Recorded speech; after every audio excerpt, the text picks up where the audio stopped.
Vous me demandez souvent pourquoi j'ai appris le français. Et peut-être que ça pourrait me choquer, mais au début, j'ai été très malheureuse d'apprendre le français et je le détestais. Alors commençons dès le début. J'ai commencé à apprendre le français à l'âge de 12 ans. À 12 ans, chez nous en Russie, dans une école ordinaire, les enfants commençaient à apprendre la première langue étrangère.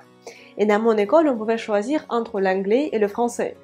Les enfants qui avaient déjà appris l'anglais par le passé, ils pouvaient choisir l'anglais. Mais moi, j'avais appris aucune langue étrangère avant et je me souviens, ma mère revient un soir d'une réunion de classe et elle me dit Diana, bon ben tu seras dans le groupe du français. Le problème c'était que toutes mes copines étaient dans le groupe d'anglais et je me disais mais qu'est-ce que je veux faire avec le français? J'avais 12 ans. C'était la fin de ma vie, je me souviens, j'ai passé toute la soirée à pleurer avec des larmes de crocodile. C'était très difficile, très pénible pour moi et j'avais développé en moi cette obstination intérieure à apprendre le français. Toute la première année, j'ai quasiment rien fait. Je faisais semblant d'apprendre, mais en fait c'était pas efficace parce qu'à l'intérieur de moi, je m'obstinais et il y avait une confrontation. Et j'avais rien appris, j'ai rien compris pendant la première année.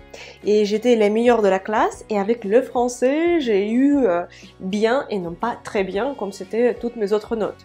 Et c'est comme ça que mon amour-propre était blessé. À 13 ans, j'ai dit à mes parents j'ai besoin de cours supplémentaires de français. J'ai trouvé une école avec des cours pour des adolescents dans ma ville en Russie. J'ai commencé à suivre les cours et au fur et à mesure, j'ai commencé à aimer le français. Et après, j'étais devenue la plus forte en français de ma classe. J'ai gagné plusieurs concours de mon école, de la ville, même de la région de Moscou. J'étais une des meilleures élèves de la région de Moscou en français. Mais tout a commencé par mon obstination. Et s'il y a une leçon à tirer, c'est que il faut aimer ce que vous faites.